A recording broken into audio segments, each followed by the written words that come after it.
the future. So, like, my big plans for 2018 as far as mountain bike racing is I want to do 2 big international stage races. Still haven't totally figured out what they're going to be, but right now I'm kind of looking at one in Croatia in April and one in Nepal in November. Wow. So, fingers crossed that it'll happen. Yes. Well, Jen, your story of being a breast cancer conqueror is inspiring to all of us. And we really thank you so much for joining us on Married to the Game. All the best to you in your recovery, your athletic achievements down the line, going to Croatia and Nepal. We want to definitely stay in touch with you and keep tabs because you're a survivor, you're a conqueror, and keep on keeping on. Amen. Thank you. Yeah, and I hope to bounce back pretty quickly. Like, the hardest part is I feel good, but I still have to be careful with my body. So I get pretty bored after surgery. I'm used to being so active. So I plan on being bored for the next little bit. We'll be back after a word from our sponsors. Join us Saturday, October 7th for Pink Peach's 3rd annual breast cancer banquet at the Holiday Inn Airport South in College Park, Georgia. This spectacular evening is devoted to raising the awareness of the impact of breast cancer in our community and will celebrate the strength of our survivors. The night includes dinner, music, and prizes from Southwest Airlines, Topgolf, Disney, and more.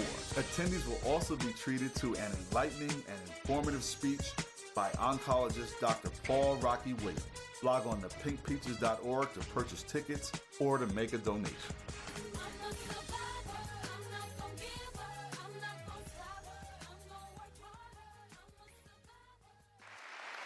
Ladies and gentlemen, it is my great honor to present the first Jimmy V. ESPY for Perseverance, my dear friend, Kay Yow.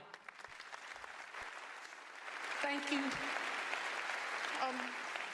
The first thing I would like to do is praise the Lord for His grace that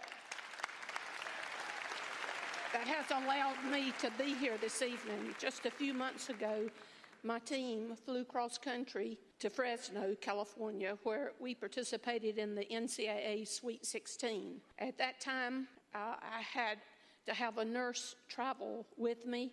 I even had an IV on the plane on the flight en route, and I had many during the time that we were here. But the wonderful thing is that Monday I flew across country without a nurse, just me. And I want to thank the ESPN for selecting me as the first recipient of the Jimmy V Award. Wow. This is a person that I spent 10 years beside coaching at NC State. A special person to me. A very inspiring guy, a very funny guy. Knowing Jim, I know he'd be pleased today that I'm receiving this award. And I just accept it in his memory for just being such a special friend to me. And I accept it most of all to the glory of God, my Lord and Savior. Thank you. Now that's an epic flashback to moving speech at the 2007 ESPYs upon receiving the Perseverance Award.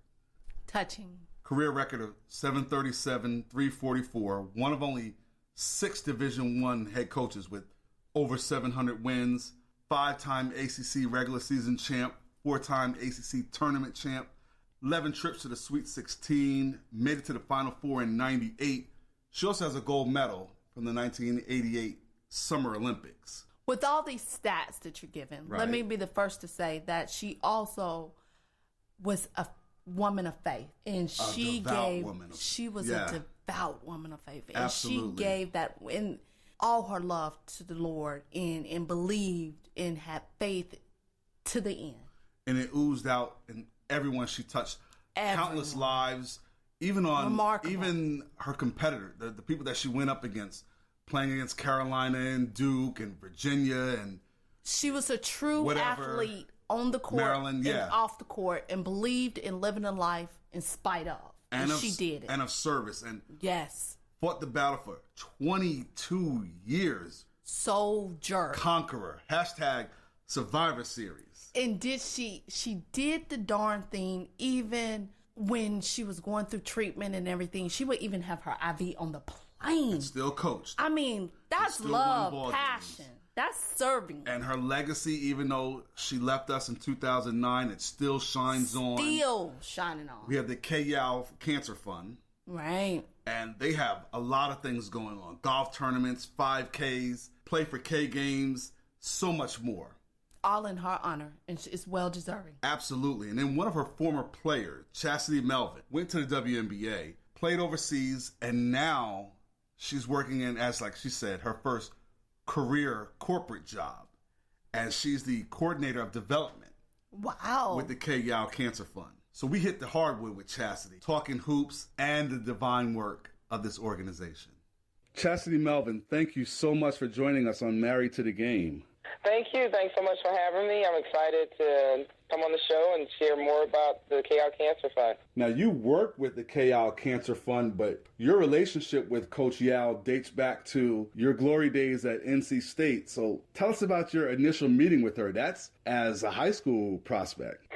Wow, it's so surreal because I grew up in southeastern North Carolina, and it's basically ACC country. Growing up as NC State or UNC. My family cheered for, it was divided, and I was actually a big Tar Heels fan, so it was like all Carolina. Right. Then I met Coach Yow, and I told my mom and dad, I'm going to NC State. I'm going to play for Coach Yow. And when I first met her, we just clicked, and it just seemed like that's where I was supposed to be, and this is the woman that I wanted to, influence me and learn, and who I wanted to learn from. So coaches always have these cliches or quotes. Do you find yourself using those quotes or falling back on the cliches for everyday situations too? Yes, everyday situations. My favorite quote from Coach Yow is, I was extremely nervous because my freshman season, I wasn't starting, and the center that was supposed to start tore ACL. And I was struggling my freshman year. I was a small-town country girl. I had graduated from a 1A high school, and I was amazed at everything that went on in college sports when I first got there. So when the center tore ACL, they were like, Chas, you're going to have to start. And before my first game, I told Coach Yow I was so nervous. I couldn't eat, I couldn't sleep. And she said, it's okay, Chastity. She was like, that means you just have butterflies. She was like, but when the game starts, the butterflies are flying formation. So since that moment, every situation I've been in, every game, overseas, WNBA, when I got this new job, when I take on new challenges, when I'm nervous or I'm walking into a room before speaking engagements, that's exactly what I think about. Now, I actually can hear her voice telling me that. Now, she has such a profound impact on your life. What's it like working on her staff with the organization, the Kay Yow Foundation? I played professional basketball for so long. Mm-hmm. Was once I finished playing, I was going to go back and work under Coach Yow and learn from her how to be a coach. Right. So I always said, as soon as I finish, Coach Yow, I'm coming back. You got to, make me a grad assistant or something. Like, I got to work under you and learn, how to become a coach. Unfortunately, she passed away in 2009, and I was still playing. And then I found myself in transition, and I was just going through that player transition, and I found myself back in Raleigh, North Carolina, working at the Kay Yow Cancer Fund. And immediately it was just like, wow, okay, God, is this how I'm going to get back to Coach Yow? And I learned so much more about her story. For me, I traveled and I was gone a lot, but I watched Coach Yow, and I felt like she was superhuman. Like, she got breast cancer, and we would hear about her. She would talk to me about it. She'd be like, yeah, I'm okay. I'm fighting it. I'm going to beat it. And she would beat it. So for me, I always looked at her getting breast cancer like, okay, if I get cancer, it's cool. I can beat it. It's not that big of a deal. Like, Coach Yow's coaching, and she's going to beat it. And then when I started working at the fund, it was like, wow, Coach Yow was going through all of this with chemo, with just struggling with just day-to-day activities, and she never let us really see that. We never saw it. Like, she was so courageous and so strong. I'm just grateful, and I'm so, like, my passion at the fund is, you're reaching so many people, and we're trying to raise money, but also I really feel like, and I hear Coach Yow like, oh, like, nice job today, Chas, but, you can do more. Well, it's Breast Cancer Awareness Month now. Tell us about some of the programs that you guys have done this year so far, and what's on tap for not only this month, but the remainder of the year. Well, we have a lot of great fundraisers going on. We just finished our celebrity golf classic that we have at Pinehurst down here in North Carolina. A great group of coaches and different celebrities, businesses come out and play, and we raise money for the Cancer Fund. We We have doctors come out. We've had great researchers come out and talk at our luncheons, and we've also been able to raise over $5.63 million for cancer research since the fund's inception. Beautiful. Every Final Four we don't try, but we award that Final Four city a $100,000 grant to a cancer institute. And to talk a little bit about that, like one of the ones I'm most familiar with is the Lineberg Institute. We gave them money, and they did a lot of research with older women, and were able to do different experiments with how older women, as they exercise, and what different types of exercises they could do to help them ease that fight or battle when they're going through chemotherapy and the other using the other different drugs to fight cancer. So we fund mobile mammography units in 6 different central locations here in North Carolina. We have mobile mammography units that go out to rural areas and help women that don't have insurance, and we give them free mammograms. Oh, that's a real blessing. Such an honorable thing that you guys are doing. And I'm curious to know, and I've read up on it, but tell us more about the Play for Kay. Play for Kay, that is our biggest fundraiser, and that's what Coach Yow kind of started once the fund was created. It kind of started a little through the WBCA, but all the women's coaches kind of bonded together, and they said, let's do something. Coach Yow's fighting cancer. It came again. This was her last battle, and they had a pink game. Let's have pink or do something. So that's when the pink phenomenon kind of started in women's basketball. Right. And we went on to call it Play for Kay now. A lot of the D1 schools, D2, D3 perform in Play for Kay during the month of February. That's our month where a lot of the games go on. But we encourage teams to have their game whenever they like, because we do raise money for all women's cancer. We've had a Play for Kay game in all 50 states, and what's really big is that it's really reached the high school community. Yes. So a lot of high schools and middle schools are jumping on board, and this year we're just trying to make a more concerted effort to get more North Carolina high schools Play for Kay games. Chastity, you work with this group. You guys are doing so many great things. You've touched the lives of survivors and their families, too many to count. But on a personal level, if you could put into words the feelings that you get with the work that you're doing.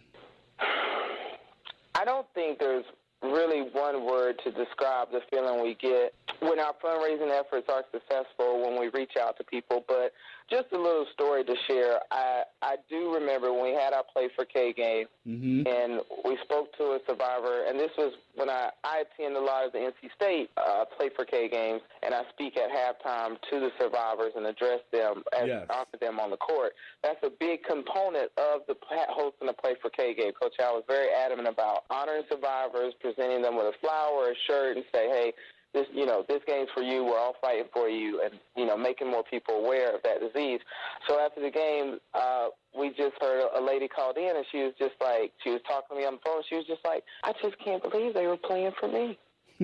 She was like, they were playing for me. And that just made me feel so good, because that's what you want from that game. You want them leaving saying, everyone there was playing for me, they support me, and it encourages those survivors. But other than that, it's just very humbling, every day to work at the fund. It's been an overall great experience. It's just been very rewarding. Well, Chastity Melvin, we thank you so much for joining us on Married to the Game. You had an illustrious college career. You played overseas. You played in the WNBA. Now you're the coordinator of development at the Kay Yow Cancer Fund. Thank you so much. Thanks for having me on. All right. We both love game night. We do. With other couples. We do. We're both very competitive. And I'm a trash talker. I get real serious with it. I'm a trash talker. It's a sport for us. Trash talking for me. Trash talking, absolutely. Now, I got a game you will lose every single time if you challenge me. Now, come on now. The University of Dope. You claim to be a real hip-hop head. And I am. But really, you're not. Wait a second, little youngster. You do know I'm older than you. So I was introduced to hip-hop before your time, little youngster, grasshopper. Okay. Let me school you. You on point tip? All the time, Fi. Okay, you get a little pass for that one. Come on now, you better recognize. Ain't nothing but a G thing. Baby. I won't deny it. I won't deny it. See, there we go. Nope. I won't deny it. I'm a some rider. No, see, you don't want there we to mess go. with me. I'm a straight rider. See, I didn't, but see, I want to be crooked a little bit. So that's all. The University of Dope is the first ever hip-hop card game. All right now, and I love card games. This is the brainchild of A.V. Perkins